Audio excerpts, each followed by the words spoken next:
Salam alaikum wa rahmatullahi wa barakatuh, bienvenue dans ce nouveau cours. Dernière fois, on a appris les verbes au passé, donc al-fi'il al-madi, donc huwa nasara, umma nasara, nasaru, iya nasarat, umma nasarata, unna nasarna, anta nasarta, antuma nasartuma, antum nasartum, anti nasarti, antuma nasartuma, antunna nasartunna, ana nasartu, et nahnu nasarna. Donc, ce qu'on a appris, ça veut dire Huwa Nasara, il a aidé. Donc, il a aidé, c'est déjà une phrase. Donc, on sait dire il a aidé, les deux ont aidé, ils ont aidé, elle a aidé, nous avons aidé, vous avez aidé. On sait dire tout ça. Mais, comment on dit par exemple, le musulman a aidé. Et ça, pour cela, on va utiliser un acteur extérieur. Donc, ça va être quoi? Ça va être un mot qui vient après le verbe, c'est-à-dire un mot qui va venir après le verbe et qui va remplacer le pronom. Donc en arabe, par exemple, vous allez voir, il a aidé le musulman. Mais en fait, on ne va pas lire il a aidé le musulman, on va lire le musulman a aidé. Mais dans la lecture, vous allez voir les mots il a aidé et vous allez voir le mot le musulman. Donc c'est parti. Donc, al-fa'il, c'est celui qui fait l'action. Et al-fi'il, c'est l'action. Al-fi'il, c'est le verbe, l'action. Et al-fa'il, c'est celui qui fait l'action. Donc, on a Sarah, on a vu que ça voulait dire il a aidé.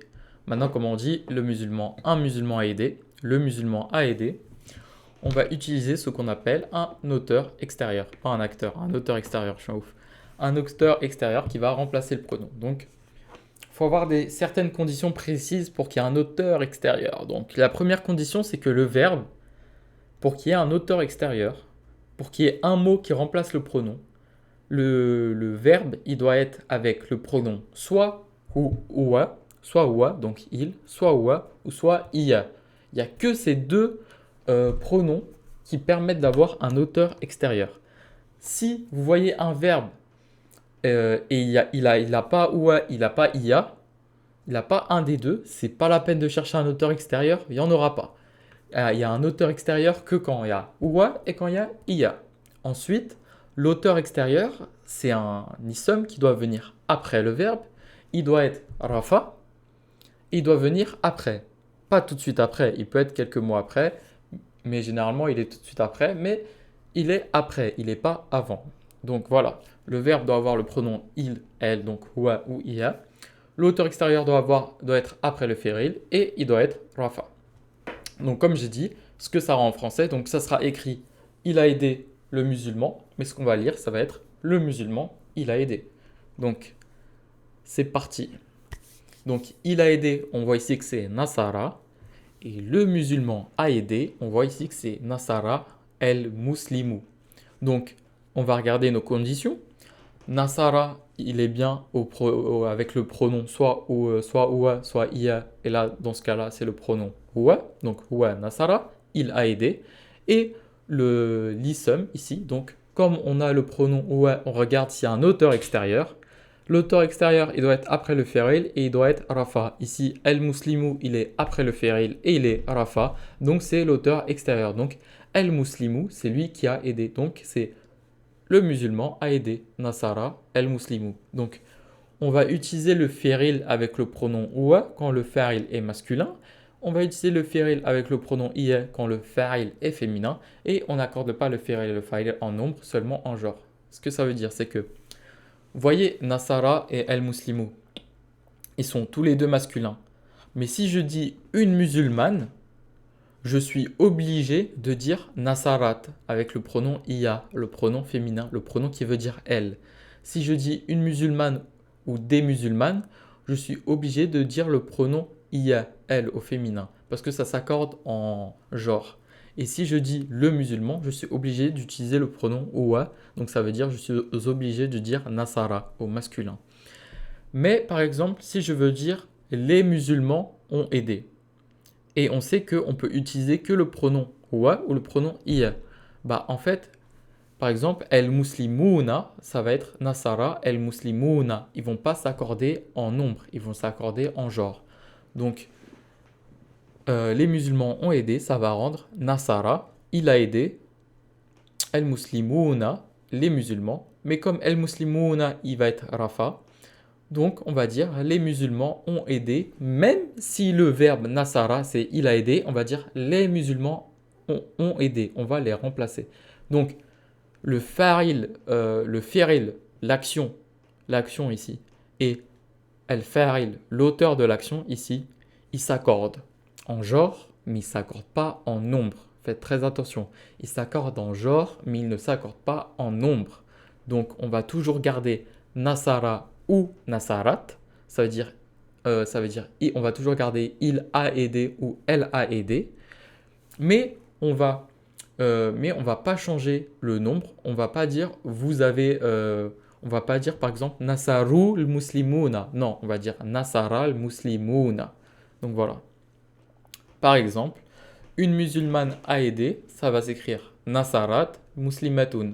Donc Nasarat ça veut dire elle a aidé, mais comme on a vu que le pronom oua ou ia quand on les voit avec un verbe, quand on les voit, on regarde un auteur extérieur. L'auteur extérieur, il est après, il est Rafa. Ici, Muslimatun, il est après, il est Rafa. Donc, ce, ce, cet auteur extérieur, il va remplacer le pronom. Donc, Muslimatun, ça veut dire une musulmane. Une musulmane, ça va remplacer le pronom elle, du coup. Et on va dire une musulmane a aidé. Nasarat, Muslimatun. Quand on veut dire des musulmanes ont aidé, c'est simple, on garde le même genre, donc on garde hiya nasarat, on garde nasarat, et après on dit des musulmanes dans leur version rafa, donc muslimatun. Donc des musulmanes ont aidé, ça va donner nasarat muslimatun. Nasarat, ça veut dire elle a aidé, mais comme on cherche un pronom extérieur quand c'est oua ou ia, on regarde s'il y a un ism qui est rafa et qui est après. Ici, l'ism qui est rafa et qui est après, c'est muslimatun. Donc, muslimatun va remplacer le pronom elle et ça va donner des musulmanes ont aidé. Nasarat muslimatun. Par exemple, ici, on a ralaka. Ralaka, ça veut dire quoi? Il a aidé. Mais comme c'est le pronom il, je vais chercher s'il n'y a pas un auteur extérieur. Donc, je regarde après s'il y a un ism qui est rafa et qui vient après. Ici, on a le mot Allah. Le mot Allah, il est rafa parce que ça finit avec le son ou, Allahu. Donc, le mot Allah, il va remplacer le pronom il qui est inclus dans le verbe khalaqa. Khalaqa, ça veut dire il a aidé. Et comme le mot Allah est Rafa et que Khalaqa a le pronom il, on va dire Allah a créé. Donc voilà. Ensuite, Qala al-kafiruna. Qala, ça veut dire il a dit. Et al-kafiruna, ça veut dire les mécréants. Qala, c'est le pronom huwa. Donc c'est huwa qala, c'est il a dit. Donc on regarde s'il n'y a pas un auteur extérieur. L'auteur extérieur, il doit venir après et il doit être Rafa. Al-kafiruna, c'est la terminaison una. Donc il vient après et c'est un Rafa. Donc al-kafiruna, il va remplacer huwa. Donc il va remplacer le pronom il. Donc au lieu de dire il a dit, on va dire les mécréants ont dit. Donc voilà, ça fonctionne comme ça. Et là, petit piège, allamal Qur'an. Donc allama, ça veut dire il a enseigné. Il a enseigné. Donc il a enseigné, il y a le pronom il. On sait que la terminaison avec a, comme Nasara, c'est le pronom huwa, c'est le pronom il. Donc allama, il a enseigné. Donc comme c'est le pronom il, on va regarder s'il y a un ism qui est rafa et s'il y a un ism après lui qui est rafa et donc qui va pouvoir remplacer le pronom. Ici, al-Qur'an, il est nasab, il n'est pas rafa. Donc al-Qur'an, il ne va pas remplacer le pronom. Donc il a enseigné le Coran. On va pas dire le Coran a enseigné. On va dire il a enseigné le Coran. Par contre, si ça aurait été alama al-Qur'anu, al-Qur'anu avec un ou ici, si al-Qur'anu, le mot Qur'an, il était rafa, alors on aurait dit le Coran a enseigné. Le Coran a enseigné. Mais là, comme al-Qur'an, il est nasab, c'est un détail. On a vu que le rafa, c'était l'auteur de l'action et que le nasab, c'était un détail. Alors là, Comme Al-Qur'ana il est nasab, alors c'est le détail de l'action. Donc, allama, il enseignait. Donc, Al-Qur'ana, le Qur'an. Donc voilà, ne tombez pas dans ce piège. J'espère que vous avez bien compris. Donc, pour résumer, quand vous voyez le pronom wa ou iya, vous regardez après le verbe. S'il y a un ism qui est rafa, s'il y a un ism qui est rafa, il va remplacer le pronom de votre verbe. Donc, par exemple, Nasara al-Muslimu, donc le musulman a aidé. Donc voilà. Passez une bonne journée, prenez soin de vous. J'espère que vous avez bien compris. Assalamu alaikum wa rahmatullahi wa barakatuh.